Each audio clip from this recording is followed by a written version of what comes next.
Барыңыздарга салам достор. Биз эфирибизди буйруса 1-2 мүнөттөн кийин баштайбыз.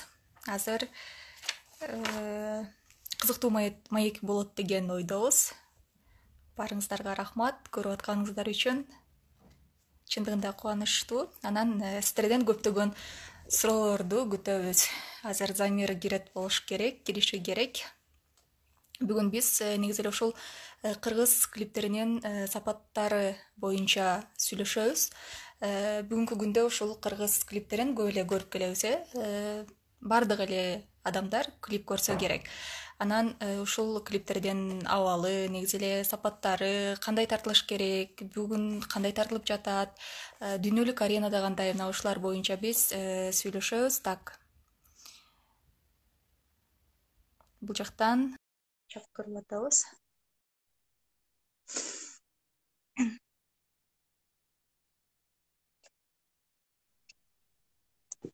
Салам.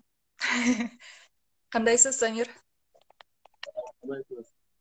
Жакшы, рахмат. Өзүңүз кандайсыз? Жакшы, өзүңөр кандайсыңар? Жакшы, рахмат. Карантин кандай өтүп атат? Ушул жерде олтуруп өтүп атат карантин.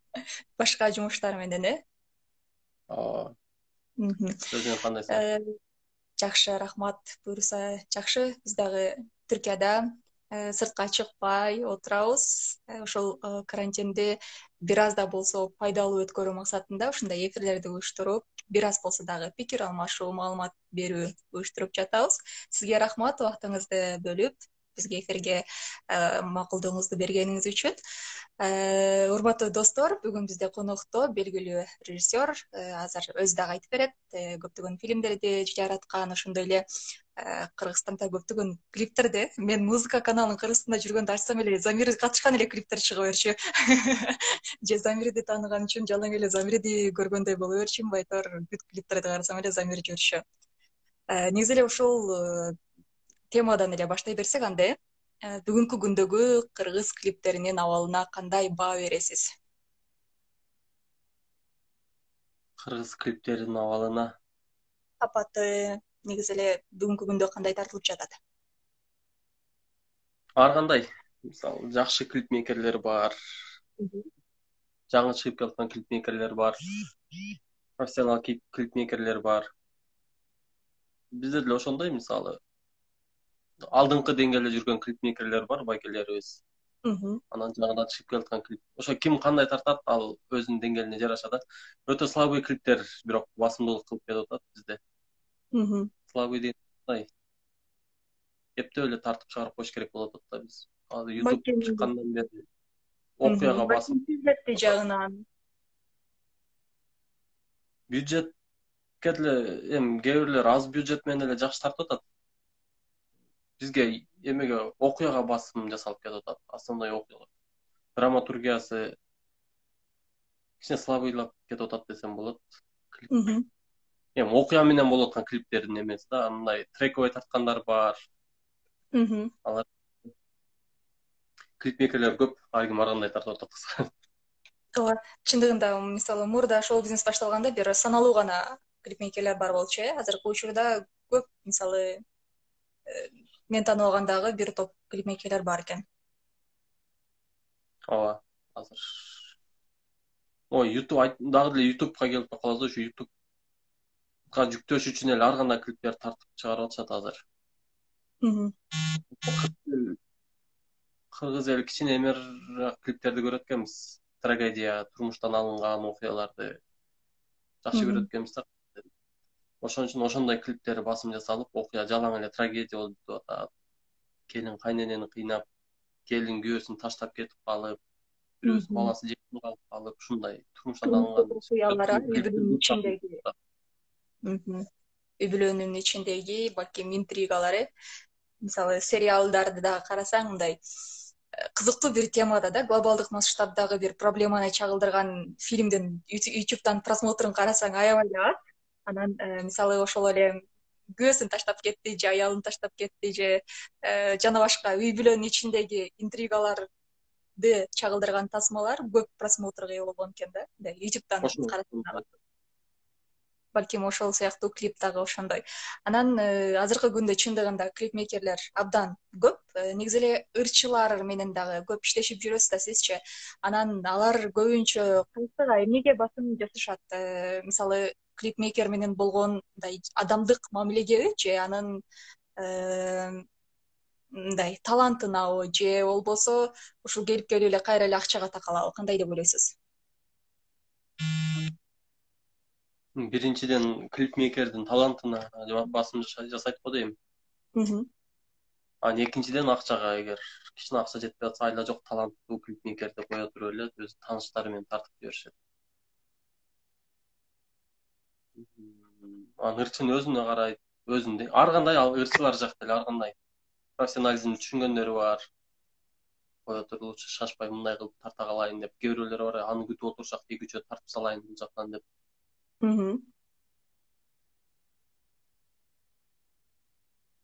Айтор ар кандай деп Сүттүн пайызы арзаныраак качмай. ооба, өзгөчө жаңы чыгып келаткан ырчылар ушундай болсо керек, Жок, бизге бул жактан жаңы чыгып келе жаткан ырчылар так болот акча жака, эме жака. Наоборот, мындай мынча акчадан тартып атышат деген ошол акчаны таап коеюн, анан клип тартайын да эски бөрүлөр арзанга качышат. Бул жакта достор бизди көрүп жатат. Эгерде эфир учурунда суроолор жаралса, жазсаңыздар болот. Негизи эле ушул клипке байланыштуу суроолор, кыргыз клиптеринин сапаттары, аларга негизи эле кандай, сиздердин көз карашыңыздар кандай, бул дагы биз үчүн маанилүү. Ошол үчүн бул жака комментарийге жазып койсоңуздар болот. Бул мындай карантинде үйдө отуруп, азыр үй бүлөңүздөр менен пикир алышып жатасыздар, бирок башкалар менен пикир алмашуу балким азайып жаткандыр, ошол себептен дагы ушул эфирди уюштуруп жатабыз. Анан эмес, сөмкөгө тиешелүү суроолор болсо берсеңер болот.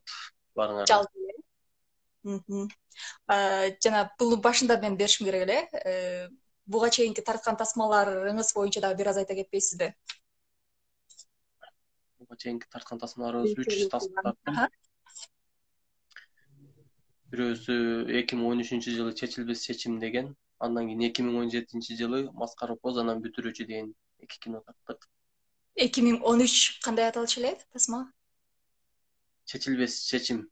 Чечилбес чечими. Биринчи тасма. Андан кийин 2017 кыштан баштап 2018 жайына чейин индийский кино тарттык, Болливуд менен чогуу. Орбас аттуу кино, пока монтаж болуп атат болуш керек. Индустар келип бизден тартып кетишти, ошондо чогуу иштеп калып. Негизинен жалпы 3 кино. Клиптерге аябай эле көп тартылдыңыз го, байкашымча. Мисалы, кесибим боюнча актер, мен кесибим боюнча актердук.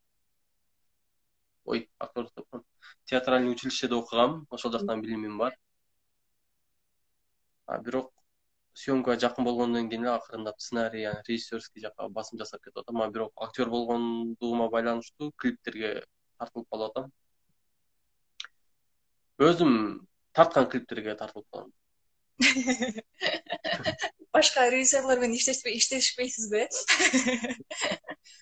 Иштешем, аз иштешем алар менен. Себеби өзүм кандай ойной алам билем да, ошол уверенный болгондо аны ойнойм. Демек өзүңүзгө жараша деле сценарий жаза турбайсызбы? Ооба. Акыркы жылдары азайып кетти клип деле тартылган клиптерим. Почти 1 жылга 1 клип тартылып калдым окшойт. Бул нерсе балким роль тандап калгандын да себеби болушу мүмкүн деп ойлоп атам. Роль тандап калгандан да аны ырчыга мен өзүм ойнойн деп айтыш да кыйын. Көбүнчө ушул ырчылар актерлорду өздөрү тандайбы же режиссер тандайбы?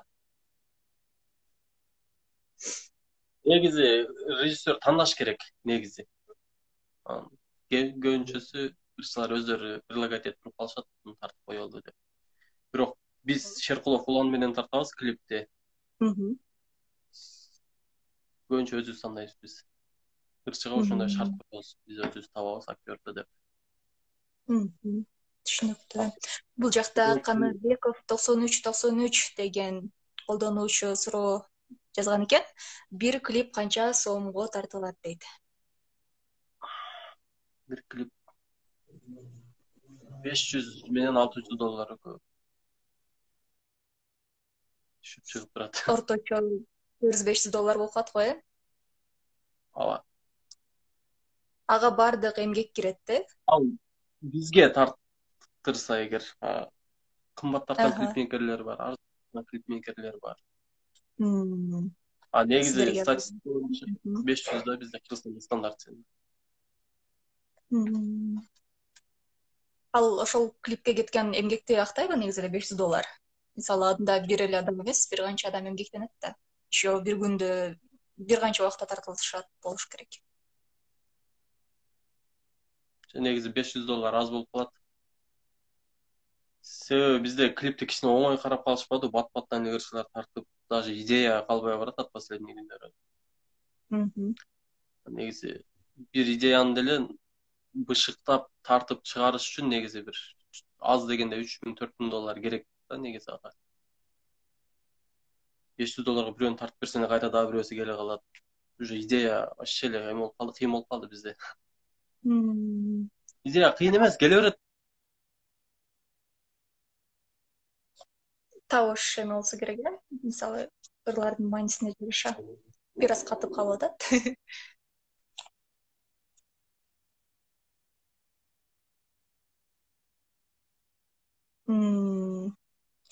Анан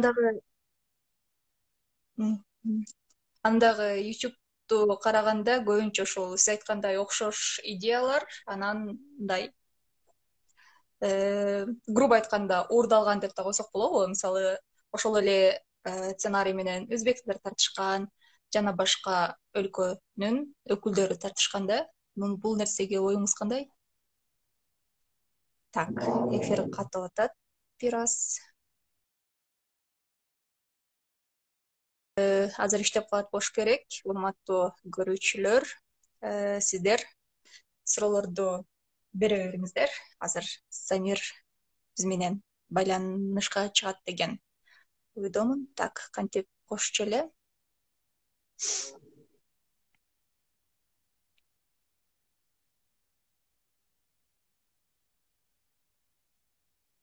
Бул жактан пока Замир кирбей жатат.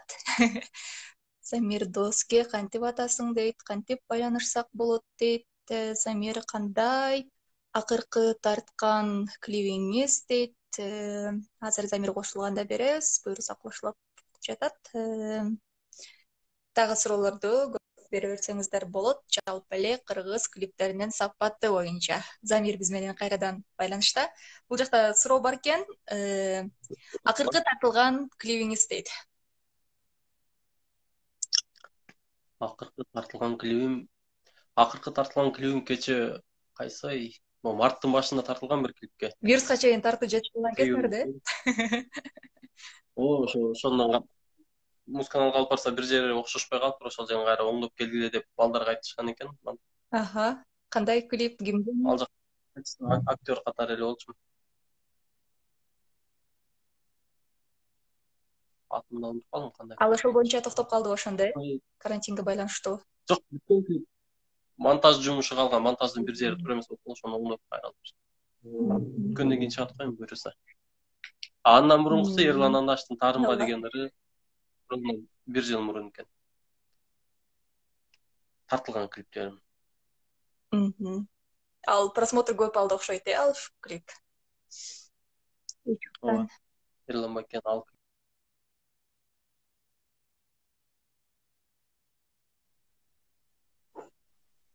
тарткан клиптеримдин акыркысы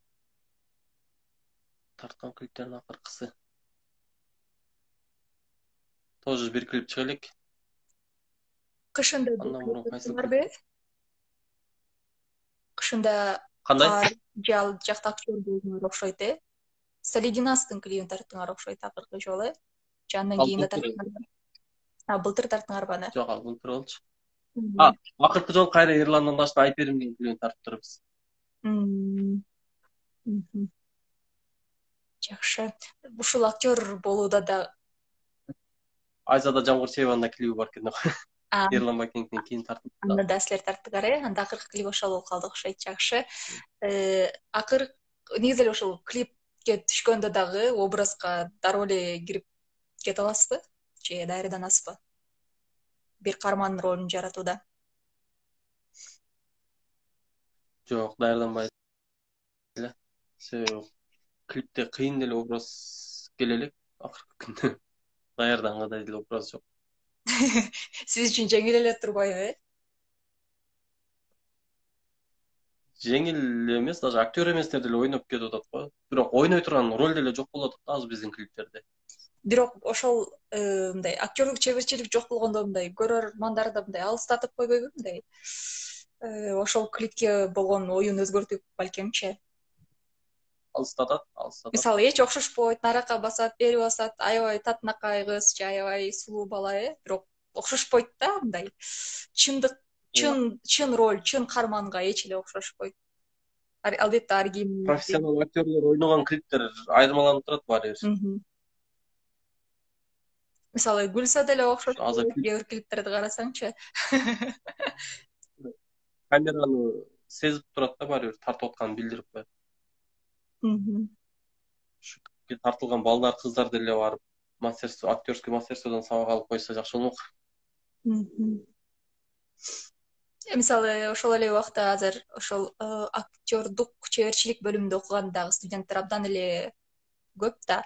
Же алар каарман роль тандашабы, же тартылуудан көп баш тартышабы кандай? Азыр карасаң көп эле, же бул ырчылардын өздөрүнүн талабыбы? Ырчылардын өздөрүнүн талабы го дейм, себеби алар эме тартылайын эле деп турушат. Алардын жумушу да. Эми өтө эле слабый сценарий болсо баш тартышат, же Баш тартышы мүмкүн, жакшы быша элек режиссер болсо баш тартышат. Алар атак ролду наоборот ошолор жакшы ойноп беришет.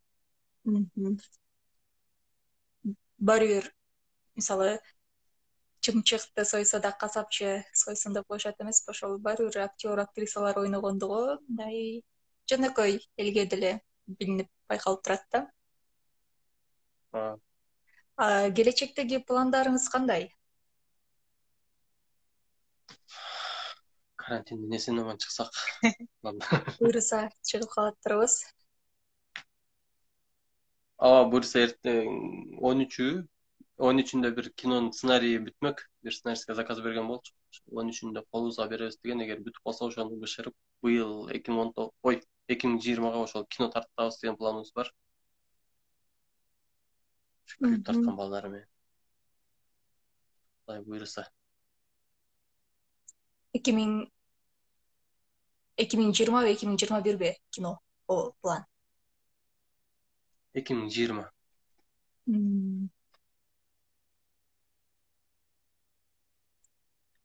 Кандай бүт эле менин тааныштарым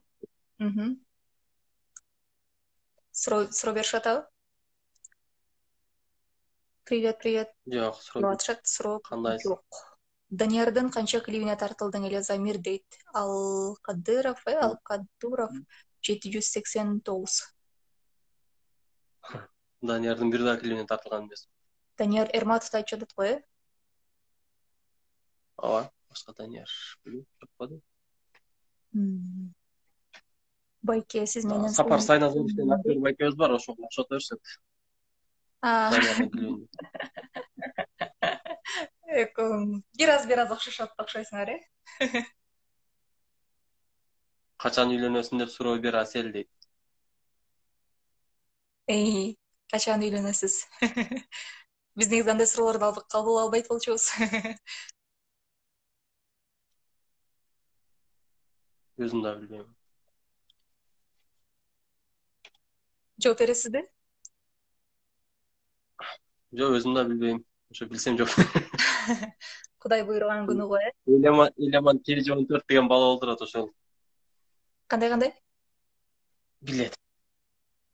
Элеман деген бала билет, жакшы. Так, бул жакта дагы бир суроо бар эле.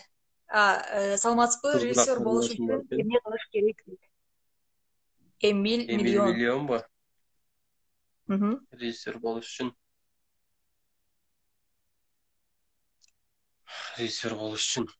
эмне кылыш керек? Окуш керекпи? Көп кино, көп клип эмне көрүш керекпи же режиссерлордун сабак алыш керекпи? Эмне кылыш керек? Режиссер болуш үчүн негизи окуш керек. Бирок андан да биринчи өзүңүн ичиңде бир нерсе болуш керек да. Көргөн билгениңди элге жеткире турган Мгм. принцип деп коебу, ошондон кайтпай турган бир характер болуш керек өзүндө. Амбиция.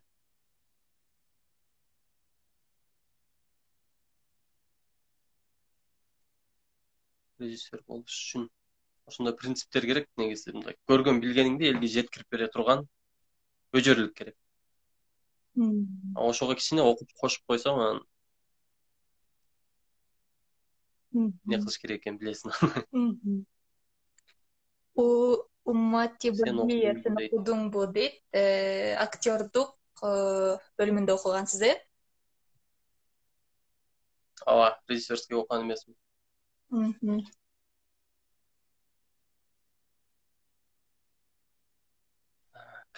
Асель кайсы Асел жакта кайсы экен жактасың дейт. дейт.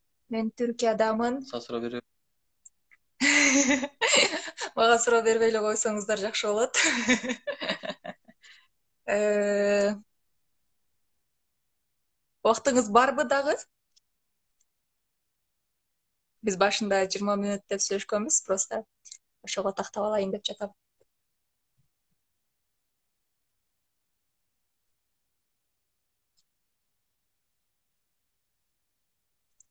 Алло,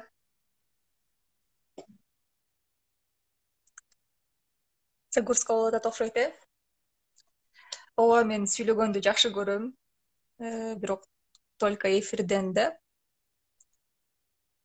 Аха, BQ деген сиздин аккаунтуңуз укмуш. Болгону бир аз катып жатат окшойбуз.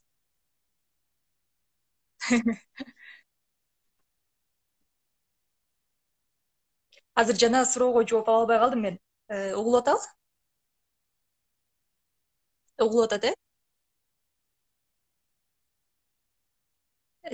Мисалы, YouTube'га кирсең деле ошол эле Кыргызстандагы белгилүү эле режиссерлор, мисалы, окшош эле клип жаратып коет да. Бул алардын изденбегендигиби деп суроо берип атсам, Замир бизден алыстап кетти. Азыр кайрадан кошобуз. Байланыш бир аз начарыраак болуп жатат. Урматтуу достор, мага суроо эмес, Замирге суроо берсеңиздер дагы жакшы болот. Анткени биз бүгүн Кыргызстандагы клиптердин абалы тууралуу сүйлөшүп жатабыз. Так.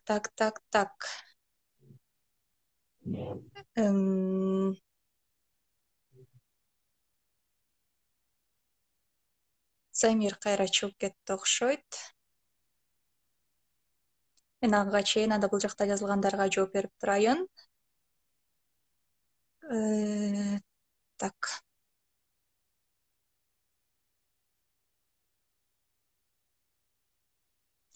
Ассаламу алейкум, Замир байке дейт. Ассаламу алейкум, клипке кантип түшсө болот дейт Жергалт Талантбеков. Азыр Замир кирсе жооп берет. Билем, Кыргызстандын кайсыл жагынансың дейт. Кыргызстандыкпыз десек дагы да туура болот го. Катып жатат. Замир байке, сизге фан баракча ачсам болобу? Экөөң тим эле кобулачы эфирге суранам дейт. Тилекке каршы эфирге чыккыбыз келип жатат. Кечирим сурайбыз, эфир жакпай жатса көрбөй эле койсоңуз болот. Бул жерде эч кимди мажбурлабайт. Негизи кыргыздар биз бири-бирибизди абдан колдоп турушубуз керек да. Ошондо гана баардыгыбыз бири-бирибизди сүйөп, таяп, колдоп турсак баары болот деген ойдобуз. Анткени ушул чет мамлекетте бир аз бир аз ой жаралат экен.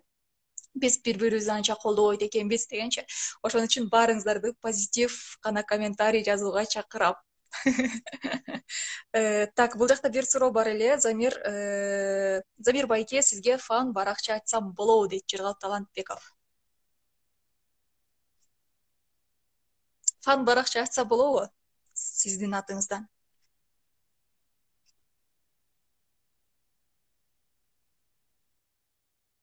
Алло. Замир, Замир.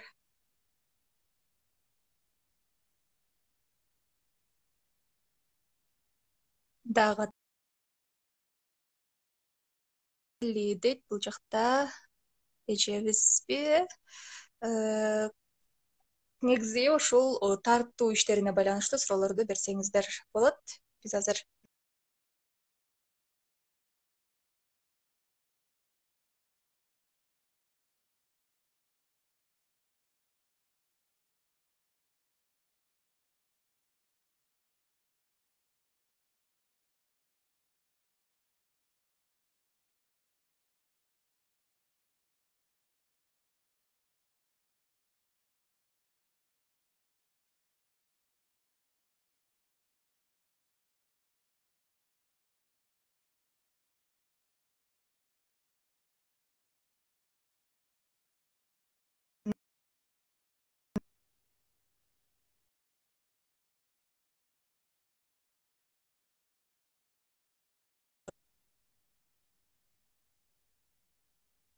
так кайрадан байланышта болдук, э?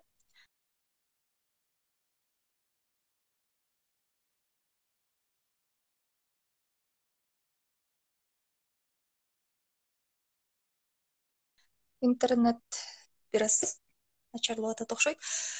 Түркиядагы мекендештер жөнүндө маалымат бере турган болсок, сиз ушул вирустун абалы боюнча айтып жатат окшойсуз, бир вируста кантип жатышат деп. Түркиядагы мекендештер эми ар ким баргандай мен көбүнчө ошол окуп жаткандыктан иштеп жаткандардын абалы тууралуу чын айтсам маалыматым жок, бирок окуп жаткандары тууралуу маалыматым бар. Бул жакта мамлекеттин атайын стипендиясы менен келген студенттерде абалы жакшы, себеби алар баардык шарттарды түзүп, кемгерчилиги менен каржылап берип атышат. Ал эми өз акчасы менен окуган студенттердин айрымдары десем болобу, же көпчүлүгү десем болобу, кыйналып жаткандыгын айтып кете алам. Бул жакта так, кандайсыз Тилеже дейт. Жакшы, рахмат. Аска, өзүң кандайсың? Так, Замирди да кошуп көрөлү. Азыр буюрса жакшы иштейт деген үмүттөмүн.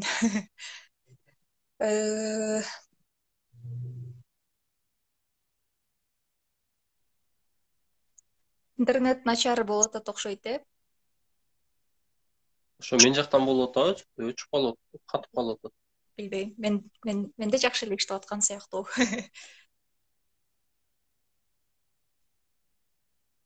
Жанагы суроого жооп берип коелу, фан баракча ачсам болобу деген. Фан баракча ачсам болобу?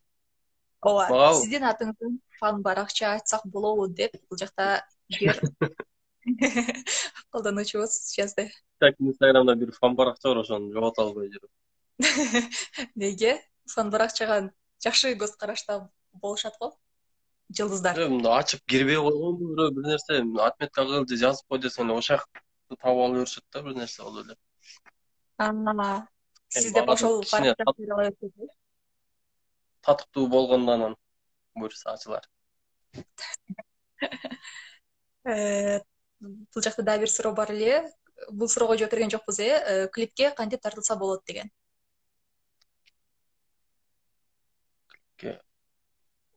Аны мен да жакшы билбей калдым, кантип тартылса болот экенин. Өзүнүн ролу болот, адам ошо ролу болгондо тартылат. Эгер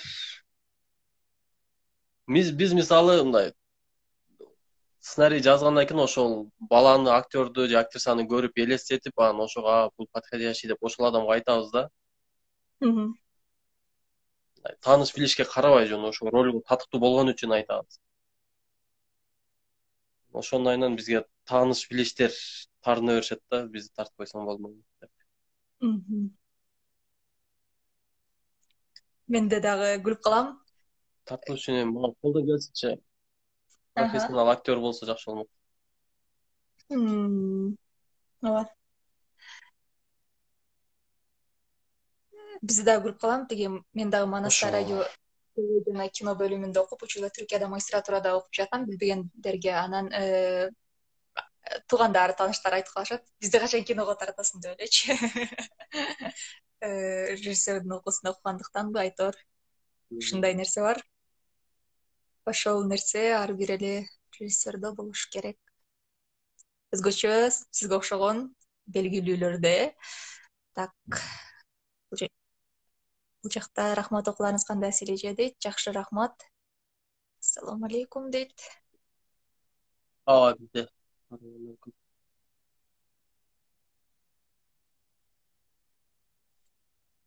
связь анча болбой атабы, или мен жактан же сен жактан да кайра дагы үзүлүп калышы мүмкүн баратчы. Ошо биринчи Түркия менен өчүп Кыргызстанда калсам жакшы калгыла деп коеюн. ооба. Биз дагы 27 мүнөттөн бери эфирде экенбиз. Анда эркин микрофон берели, Замир сизге. Анан эфирде жыйынтыктайлы анда. Жана бирөөдө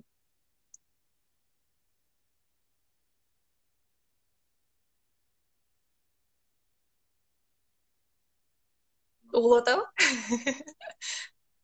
эркин микрофон бүт баанага ден соолук. Коронавирус эсен аман чыгып алалы, бүт баарыбыз кайра көчөдө басып калалы. Клип тартып калалы. 2020 пландар бар болчу, ошолор ооба. Анан жана бирөө жазып кетти бул жакта, ушу экөөң эфирди жөн эле койгулачы деп. Ошонун айтканына кошулалы. Анын пикирин эске алып коелу, Рахмат сага. Сизге рахмат, ишиңизге ийгилик. Буюрса вирус бүткөндө бардык пландарыңыз ишке ашат деген ойдобуз. Жакшы калыңыз, анда сизге чоң рахмат, ийгилик. Чоң рахмат бизди көргөн бардык